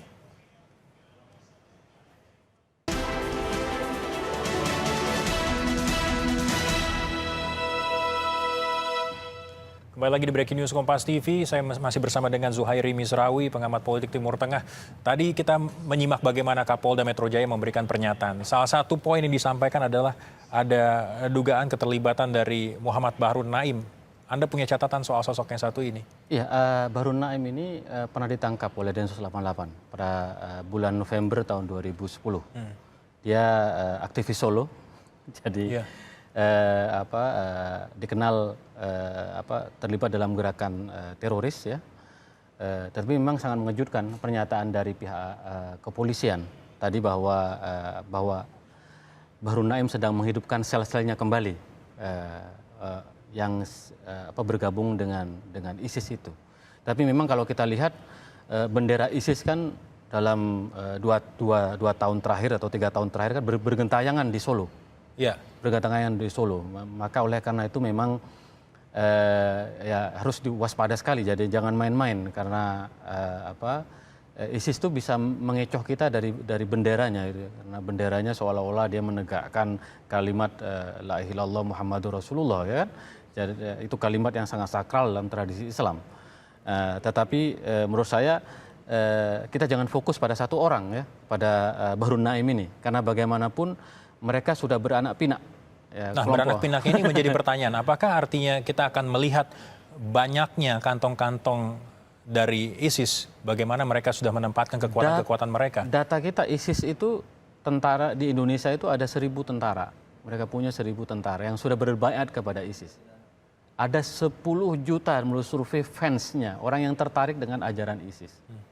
Yang Dan berempati kepada ISIS di Indonesia sekitar 10 juta. Jumlah yang sangat besar sekali. Jadi menurut saya kita harus punya caranya. Jadi saya selalu mengatakan perlu ada radikalisasi Pancasila. Jadi bagaimana Pancasila ini agar masuk ke rumah-rumah. Untuk mengcounter itu bahwa Pancasila itu sudah terbukti cocok mempersatukan kita sebagai sebuah negara bangsa. Dan jangan sekali-kali kita terkecoh atau tergoda dengan ideologi negara Islam atau imperius atau itu Daulah Islamiyah atau Islamic State atau Khilafah Islamiyah, imperium Islam itu. Nah, ada tantangan yang cukup serius di depan mata. Ideologi ISIS sedang digandrungi oleh sebagian masyarakat kita. 10 juta memang kecil dari jumlah 250 juta. Tetapi itu akan sangat besar kalau mereka menjadi pemain-pemain konser. Mereka yang siap untuk berperang. Catatan kita ada 100 dan jumlah yang ini pulang, ada 1.000. Sebetulnya bagai bom waktu, kapanpun mereka akan siap melancarkan konsernya tadi. Persis. Jadi salah satu kelebihan ISIS, mereka tidak pernah tidur selnya 24 jam. Karena mereka adalah kelompok militan. Kelompok yang sangat militan sekali, mempunyai misi yang menurut mereka benar, yaitu mendirikan negara Islam. Nah, oleh karena itu negara tidak boleh kalah militansinya. Kita sebagai kelompok yang cinta Pancasila, tidak boleh kalah militansinya. Saya selalu mengatakan kita punya pemerintah pusat, pemerintah daerah, kabupaten, kota, sampai tingkat desa. Kita punya anggota DPR, kita punya ormas yang dikenal sangat moderat, NU, Muhammadiyah, dan lain-lain. Maka kebersamaan inilah yang menurut saya akan bisa mengalahkan. Sekali lagi jangan fokus pada satu orang, yaitu Bahru Naim. Meski kita tidak fokus ke sana, Mas, tapi kita tentu tahu ketika keberadaannya dikaitkan dengan apa yang dilakukan oleh ISIS saat ini, apakah ini nantinya bukan akan menjadi satu senjata yang mematikan buat ISIS? Karena kita tahu keterlibatan Bahru Naim dalam beberapa aksi teror juga itu cukup meresahkan. Ya memang, kalau kita baca ya beberapa literatur soal ISIS, karena saya sedang menulis buku tentang ISIS dan melakukan kajian sangat serius, banyak nama-nama yang lain selain Bahru Naim itu, yang disebutkan bahwa di Indonesia sel-selnya mulai hidup kembali. Mereka kan selama ini berafiliasi ke Al-Qaeda. Lalu Al-Qaeda kemudian setelah meninggalnya Osama bin Laden dan kita melihat Ayman Az-Zawahiri tidak begitu kuat, lalu muncullah sosok Abu Bakar Al-Baghdadi. Mereka mempunyai afiliasi baru ke Abu Bakar Al-Baghdadi. Tentu sekali lagi setiap orang yang terlibat dari ISIS ini sangat berbahaya. Karena kata kuncinya mereka mempunyai militansi untuk mati. Mereka siap untuk mati dan siap untuk membunuh apa saja, menciptakan ketakutan di tengah-tengah kita. Dan doktrin semacam itu sebetulnya harus segera diantisipasi oleh pemerintah. Jadi kalau kita mampu memutus mata rantai doktrin militansi untuk mati ini, maka kita sesungguhnya sedang membangun harapan baru bahwa Indonesia bukan tempat yang subur untuk ISIS. Indonesia adalah tempat yang subur bagi mereka yang ingin bersama-sama hidup secara lebih manusiawi melalui bendera Pancasila. Kita tentu ingin mengetahui juga, Mas, bagaimana kondisi terkini di kawasan MH Tamrin selepas kejadian tadi berlangsung. Saudara, kami ajak Anda bergabung bersama rekan kami, Liviana Cerlisa, di kawasan MH Tamrin saat ini. Livi,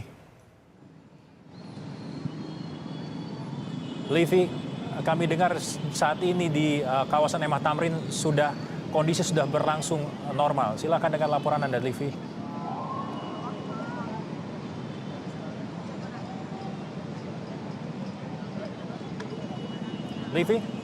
Ya, Teguh dan juga saudara, memang jika beberapa jam lalu situasi di kawasan Sarinah Tamrin Jakarta Pusat ini sempat mencekam pasca terjadinya teror bom yang terjadi sekitar pukul 10.50 waktu Indonesia Barat siang tadi. Namun Anda bisa lihat, Teguh dan juga saudara, situasi sejak pukul 16.30 waktu Indonesia Barat atau bertepatan dengan jam pulang kerja, situasi di Jalan MH Tamrin Jakarta Pusat saat ini sudah normal, lalu lintas di kedua arah sudah dibuka seperti biasa oleh pihak kepolisian, walaupun kalau kita perhatikan masyarakat masih memenuhi beberapa titik, ada 2 titik lokasi ledakan di kawasan pos polisi dan juga di kawasan kedai kopi asal Amerika Serikat yang memang masih dipenuhi warga.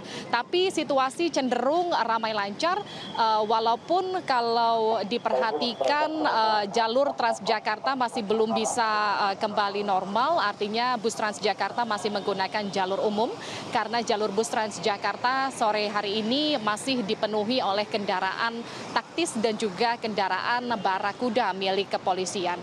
Dan memang saudara, pasca kejadian pukul 10.50 waktu Indonesia Barat tadi ada 2 lokasi pengeboman di kedai kopi milik Amerika atau asal Amerika Serikat, dan juga di pos polisi ada sekitar 7 korban jiwa yang diinformasikan oleh Kabid Humas Polda Metro Jaya Kombes M. Iqbal yang menginformasikan dari 7 korban tewas dalam kejadian ini, 5 diantaranya adalah pelaku teror, 2 pelaku teror tewas akibat bom bunuh diri, dan 3 diantaranya tewas akibat baku tembak dengan polisi. Bicara soal baku tembak, saudara, memang masih ada beberapa selongsong peluru yang ternyata masih tersisih begitu di lokasi kejadian. 1 diantaranya tadi baru saja ditemukan warga di depan Gedung Jaya yang berlokasi berseberangan dengan kedai kopi asal Amerika Serikat ini. Memang sebelumnya sempat terjadi baku tembak antara pihak kepolisian, namun hingga sore hari ini kepolisian sudah berhasil untuk menetralisir keadaan dan juga menormalkan situasi di lokasi kejadian. Situasi sudah lancar, ramai lancar, namun kemacetan masih terjadi pada sore hari ini di kawasan MH Tamrin Jakarta Pusat. Kemacetan tak hanya akibat warga yang memang pulang kantor di jam-jam seperti ini, tapi juga karena memang banyak warga dari beberapa tempat yang memang sengaja datang ke lokasi ini untuk melihat seperti apa lokasi terjadinya pengeboman di kedai kopi asal Amerika Serikat dan juga di pos polisi di kawasan MH Tamrin Jakarta Pusat pada siang tadi. Demikian, Teguh. Livi, kita tahu beberapa waktu lalu atau tepatnya tadi saat serangan terjadi, kondisi di sana sangat mencekam. Nah, ketika kondisi sudah berangsur normal, apakah Anda menangkap masih ada kekhawatiran, ketakutan dari masyarakat yang melintas atau yang berada di sana, Livi?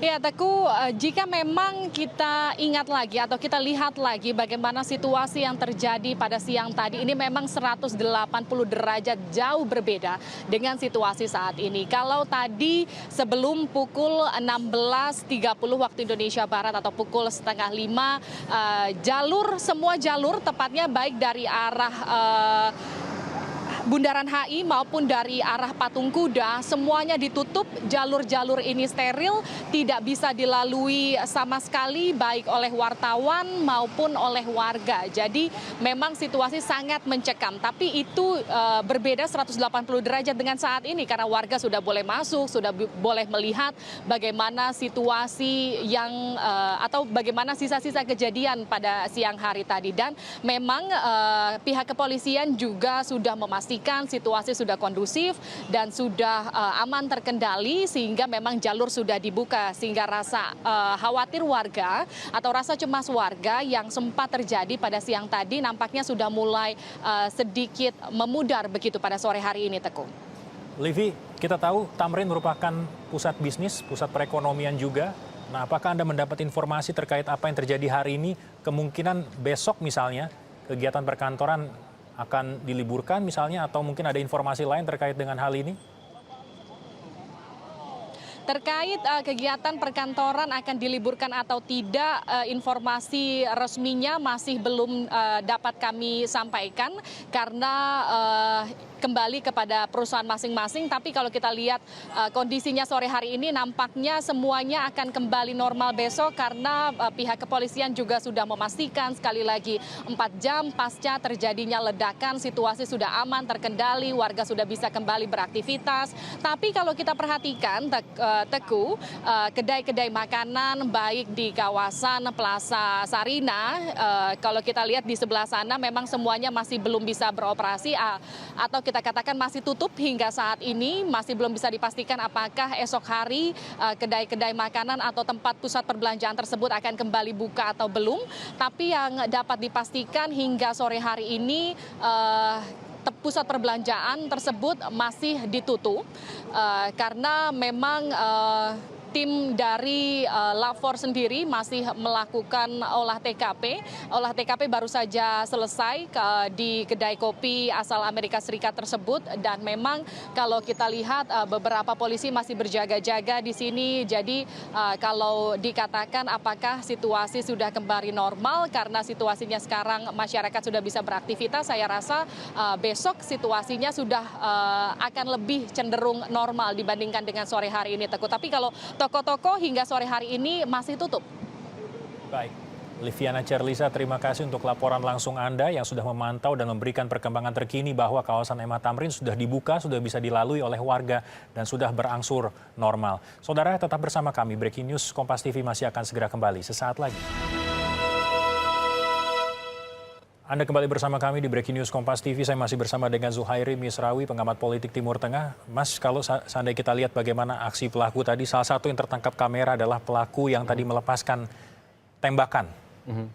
Kalau kita lihat, meski kita tidak ingin membuat stigma, tapi kalau kita lihat bagaimana penampilannya, jauh dari kesan ISIS katakanlah seperti itu.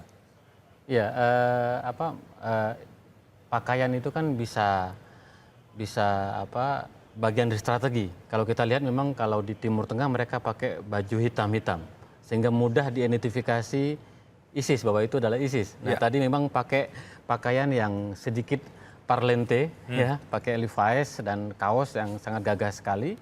Dan oleh karena itu sekarang ini menjadi peringatan bagi kita bahwa tidak semua ISIS itu memakai baju hitam-hitam seperti yang ada di Syria dan Irak. Mereka bisa melakukan kamuflase dengan pakaian-pakaian yang sama dengan kita. Ya, bahkan penampilannya cukup modern sekali. Jadi jangan terkecoh dengan penampilan, tetapi kita harus waspada sekali. Terutama sekali lagi poin pentingnya adalah perguliran senjata ini, senjata-senjata ini. Jadi tadi belum dijelaskan oleh pemerintah. Senjata yang dipegang oleh kelompok ISIS ini dari mana? Senjata ilegal dari mana? Dan oleh karena itu memang kewaspadaan, karena ini yang menjadi salah satu. Mereka sudah punya militansi ini, ISIS, siap mati. Tapi kan mereka tidak mau mati konyol. Mereka harus mempunyai senjata. Nah, sekali lagi soal pakaian, kita tidak boleh terkecoh bahwa ISIS di Indonesia, saya kira juga ISIS di Eropa, mereka tidak menggunakan pakaian seperti ISIS di Syria dan Irak, yaitu pakaian khas dari hitam-hitam dari pasukan ISIS. Mereka seperti kita pada umumnya menggunakan pakaian yang kita pakai sehari-hari. Dan oleh karena itu ini menunjukkan bahwa kita harus meningkatkan kewaspadaan. Di tengah hiruk pikuk informasi yang beredar di sepanjang hari ini, yang sebetulnya juga mungkin ada beberapa yang mungkin membuat bingung masyarakat bagaimana menyikapi informasi-informasi ini.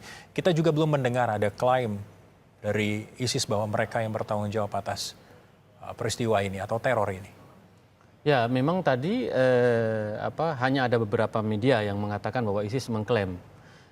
Memang biasanya khas dari ISIS mereka membuat dua bahasa, Mas, klaimnya itu. Seperti yang terjadi di Paris, di Mesir misalnya, mereka kalau yang di Mesir mereka menggunakan bahasa Arab, disebutkan langsung bahwa ini adalah Daesh, Daulah Islamiyah fil Iraq wa Syria fi Mesir, itu di Mesir, bahasa Arab itu ada jelas. Lalu kemudian di Paris kemarin itu mereka mengklaim itu dengan mengeluarkan statement dalam bahasa Arab dan bahasa Perancis misalnya. Seperti di Turki kemarin juga. Nah, kita sekarang memang saya sendiri setidaknya belum melihat pernyataan resmi dari ISIS. Biasanya itu kop suratnya sudah khas, bahasanya juga khas dari ISIS gitu. Walaupun demikian, memang pernyataan dari pemerintah sudah cukup memberikan keyakinan bahwa ini ada kaitannya dengan ISIS. Mungkin saja ISIS yang ada di Indonesia tidak secanggih ISIS yang ada di Mesir, tidak secanggih ISIS yang ada di Paris. Kalau di Paris itu memang ada bahasa Arab pernyataan resmi dan ada dalam bahasa Perancis gitu. Jadi oleh karena itu menurut saya sekarang ya kita harus waspada. ISIS sudah ada di tengah-tengah kita. Keberadaannya tidak hanya eksis sebagai sebuah kelompok seperti kelompok-kelompok yang lain, tetapi kelompok ini sudah mengganggu pertama-tama keamanan, yang kedua mengganggu ideologi kita sebagai negara bangsa. Peristiwa teror ini juga bisa kita artikan, izinkan saya mengutip apa yang disampaikan oleh Kepala BIN Sutioso. Beliau mengatakan bahwa tolong jangan katakan kami kecolongan, karena sebetulnya apa yang dilakukan oleh teroris adalah seperti operasi gerilya. Ketika ada kesempatan, ketika ada celah, maka itulah yang akan dimanfaatkan oleh mereka. Ya, saya kira pemerintah tidak boleh menutup diri. Pemerintah harus terbuka bahwa tadi pagi kecolongan. Nah, karena pemerintah sudah bisa mengantisipasi rencana mereka akhir tahun. Pergantian tahun kan mereka sebenarnya ingin melakukan konser ya, aksi kekerasan, tetapi dibaca pergerakannya sehingga berhasil digagalkan. Nah, tadi pagi memang ini membuktikan bahwa sekali lagi ISIS itu atau teroris itu bekerja 24 jam. Pemerintah bekerja hanya 12 jam. Maka sekarang pemerintah harus bekerja 24 jam dan harus didukung oleh masyarakat. Sekali lagi saya mengatakan hanya kebersamaan, hanya gotong royong yang akan bisa mengalahkan ISIS. Kalau hanya diserahkan kepada pemerintah, pemerintah tidak akan mampu karena pemerintah mempunyai keterbatasan. Nah, ISIS itu adalah ideologi. Maka harus ada kontra ideologi, harus ada radikalisasi Pancasila. Jadi pemerintah harus mengakui kesalahannya. Mereka tadi pagi kecolongan. Kenapa itu terjadi di tempat yang tidak jauh dari istana? Itu kecolongan. Pemerintah tidak boleh menutup diri. Dan tetapi menurut saya bahwa soal frase kecolongan atau tidak kecolongan itu tidak menyelesaikan masalah karena sudah terjadi tadi menciptakan kekhawatiran di tengah-tengah masyarakat. Yang perlu dilakukan adalah ke depan supaya tidak ada kecolongan lanjutan. Ya, pemerintah harus waspada bersama masyarakat. Sekali lagi bahwa kita harus hentikan laju dari ISIS ini. Rekrutmen, tokoh-tokoh sentralnya, pemerintah sudah punya data semua. Tidak boleh lagi dibiarkan. Sekali lagi saya mengatakan dibiarkan bukan ditembak mereka, tetapi bagaimana mereka disadarkan. Kalau kita belajar dari proses deradikalisasi, itu kan cara terampuh untuk menghambat ini adalah menyadarkan beberapa orang. Mereka yang sudah sadar ini menyadarkan yang belum sadar. Itu kan mata rantai deradikalisasi namanya. Sudah terbukti dilakukan di negara-negara. Sekali lagi Bahru Naim, misalnya Solo, itu kan Solo sudah ada potensi di Solo. Baik. Mohon maaf dengan segala hormat saya kepada presiden yang berasal dari Solo dan teman-teman dari Solo bahwa ada di Solo. Kita juga harus mewaspadai soal itu. Ada di Jawa Barat. Potensi-potensi juga besar sekali. Di beberapa tempat di luar Jawa juga ada. Kita sebenarnya akan sambung lagi, Mas, bentar. Kita akan sambung lagi, tapi nanti kita akan lihat juga bagaimana kondisi di lapangan saat ini. Saudara, kami ajak Anda untuk bergabung bersama rekan kami. Ada Yos Kusuma di Istana Kepresidenan saat ini. Yos, Anda mungkin bisa menceritakan kepada kami bagaimana pengamanan di Istana saat ini? Ya, Teguh dan juga saudara, jika kami perhatikan tadi ketika kami masuk ke Kompleks Istana Kepresidenan melalui pintu Sekretariat Negara, jumlah anggota Pas Pampres yang berjaga di sana memang lebih banyak jika dibandingkan dengan hari-hari biasanya. Biasanya ketika kami masuk, mobil kami atau kendaraan kami akan diperiksa oleh sekitar 2 sampai 3 orang anggota Pas Pampres. Namun tadi ketika kami masuk ke Kompleks Istana Kepresidenan, kami mendapatkan proses pemeriksaan yang dilakukan oleh 5 orang anggota Pas Pampres. Namun ketika kami tanyakan kepada juru bicara Presiden Johan Budi mengatakan bahwa tidak ada penambahan pengamanan yang ada di Istana Kepresidenan karena menurut Johan Budi Pas Pampres sudah memiliki prosedur tetap sendiri untuk menjalankan pengamanan di Istana Kepresidenan. Teguh. Ya, Yos, bagaimana dengan informasi bahwa ditemukan sejumlah bom ketika tadi penyisiran dilakukan oleh kepolisian? Anda bisa menjelaskan soal ini?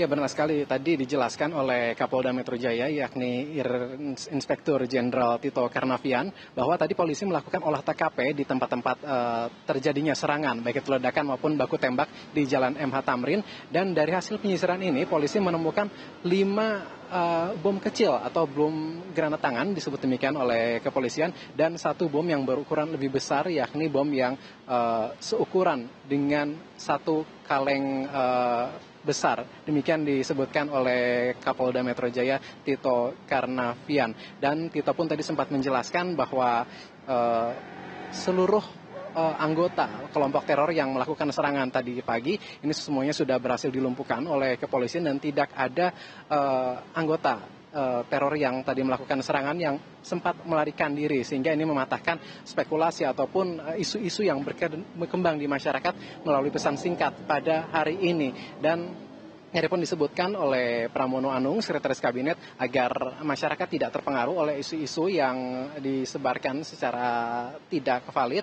dan meminta agar masyarakat mencari informasi yang pasti, yakni melalui kepolisian. Teguh. Ya.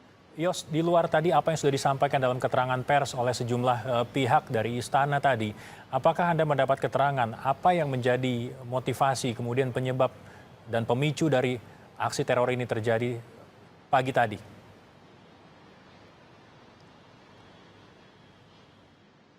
Ya, Teguh, tadi juga sempat dijelaskan oleh Kapolda Metro Jaya, Irjen Pol Tito Karnavian, bahwa sebenarnya serangan yang terjadi pada pagi hari ini dilatar belakangi oleh adanya rivalitas atau persaingan dari cabang-cabang negara Islam, Irak dan Suriah atau ISIS yang berada di Asia Tenggara. Dan di Indonesia, cabang ISIS ini disebutkan oleh Kapolda Metro Jaya, ini dipimpin oleh Bahru Naim yang memimpin Hatibah Nusantara di Indonesia. Dan aksi teror yang dilakukan tadi pagi ini untuk menunjukkan bahwa pimpinan organisasi pimpinan Bahrain Naim ini mampu untuk melakukan aksi teror di Indonesia. Dan jika kita melihat kaitannya dengan organisasi ISIS di luar, ini juga tadi disebutkan oleh Tito Karnavian bahwa kepimpinan ISIS yang sekarang ini tidak hanya memusatkan serangan-serangan teror di negara Irak dan Syria saja, namun juga di luar negeri, seperti misalnya di Indonesia dan juga di Prancis. Teguh. Yos, langkah ke depan apa yang tengah disiapkan oleh pemerintah untuk bisa mengatasi persoalan yang baru saja terjadi dan untuk mencegah persoalan serupa terjadi kembali?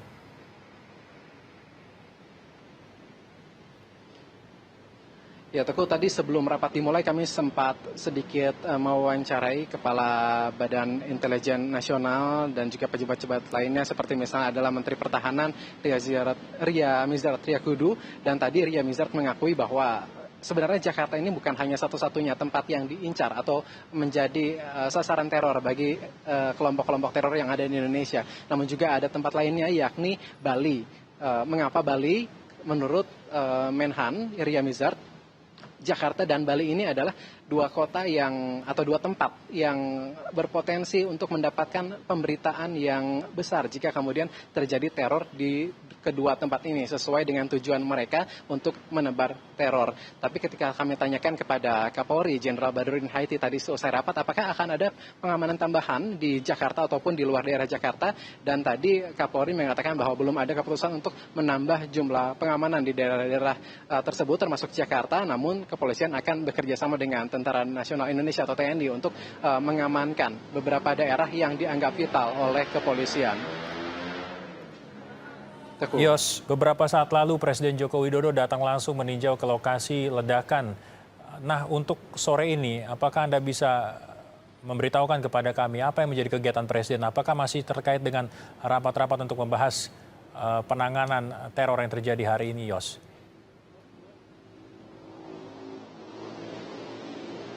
Ya, sebenarnya agenda rapat terbatas yang membahas masalah keamanan di istana atau di kantor presiden pada hari ini adalah agenda mendadak yang baru saja digelar di kantor presiden, dan tidak tertutup kemungkinan maka setelah ini juga presiden masih akan terus berkoordinasi dengan para menteri atau jajarannya terkait dengan gangguan keamanan yang terjadi di Jakarta pada hari ini. Teguh. Yos Kusuma, terima kasih. Rekan kami saat ini berada di Istana Kepresidenan dan menyampaikan informasi terkini ya dari sana. Dan saudara tetaplah bersama kami. Sesaat lagi Breaking News Kompas TV masih akan segera kembali.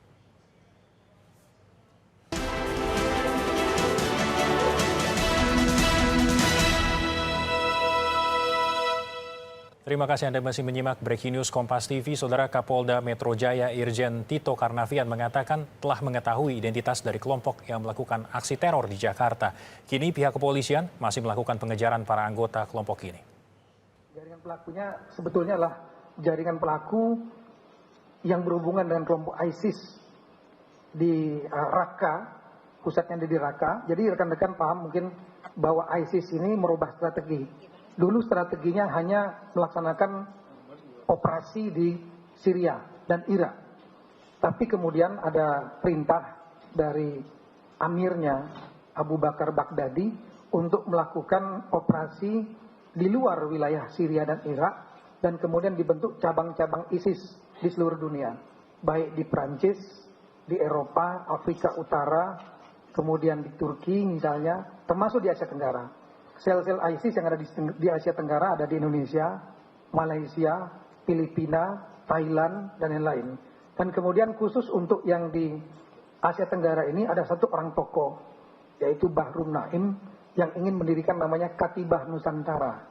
Dia ingin menjadi leader untuk kelompok ISIS yang berada di Asia Tenggara. Nah, kemudian terjadi upaya rivalitas leadership ini, sehingga untuk menjadi pemimpin di Filipina sudah dideklar cabangnya mereka di Filipina Selatan. Jadi antar para tokoh-tokoh ini di Asia Tenggara ini ingin bersaing ingin menjadi leadership. Oleh karena itu Bahru Naim merancang serangan-serangan seperti ini. Jadi sementara kelompoknya sudah kita ketahui dan sedang kita lakukan pengejaran. Kapolda Metro Jaya Irjen Tito Karnavian dengan pernyataan persnya yang disampaikan beberapa saat lalu. Mas, kalau kita lihat bagaimana pernyataan sudah disampaikan, teknis sebetulnya sudah jelas juga apa kira-kira yang menjadi latar belakang dari peristiwa teror yang terjadi hari ini. Tanggapan Anda soal pernyataan tadi? Ya, artinya memang kita apresiasi kerja cepat dari pihak kepolisian. Artinya pihak kepolisian sebenarnya sudah bisa mendeteksi, membaca cukup lama. Tadi Katiba Nusantara itu adalah kantor perwakilan Indonesia sebenarnya itu. Artinya bahwa sudah ada ISIS di Indonesia dan jadi bukan nama gerakan ya, tapi itu sebetulnya untuk mengatakan bahwa perwakilan Nusantara, kantor perwakilan Nusantara, orang-orangnya sudah bisa diidentifikasi, tapi sayangnya memang pergerakan dari ISIS, karena ISIS ini adalah kelompok yang sangat cerdik sekali dengan kemampuan anggarannya yang cukup besar dan keseriusannya untuk melakukan tindakan-tindakan aksi teror. Maka memang perlu ada satu upaya-upaya yang lebih dari pemerintah. Jadi selain apresiasi, tentu menurut saya juga pihak kepolisian tidak boleh lengah lagi. Pihak kepolisian harus melihat pergerakannya kelompok-kelompok ISIS, terutama sekali lagi adalah alumni-alumni yang baru pulang dari Suriah dan Irak tadi. Termasuk 100 orang tadi Anda sempat katakan di awal. Ya, itu data dari pihak kepolisian. Ya, sudah ada 100 orang. Kelompok-kelompoknya pun sudah dibeberkan. Pihak kepolisian kita sudah mempunyai informasi yang cukup lengkap. Tetapi sekali lagi bahwa mengantisipasi agar 100 orang ini tidak melakukan tindakan-tindakan bom bunuh diri atau serangan yang cukup brutal itu, maka harus pergerakan dari 100 orang ini bisa dibaca dari waktu ke waktu, dari saat ke saat gitu ya. Sehingga kalau bisa, ya dulu kan ada usulan bagaimana orang-orang ex dari teroris ini dimasukkan ke pesantren. Kita akan bagaimana mereka didekatkan, diajak ke pesantren-pesantren. Tahan sampai di situ, kita akan sambung lagi nanti usai kita ajak pemirsa Kompas TV untuk menyimak kumandang azan maghrib untuk wilayah Jakarta dan sekitarnya berikut ini.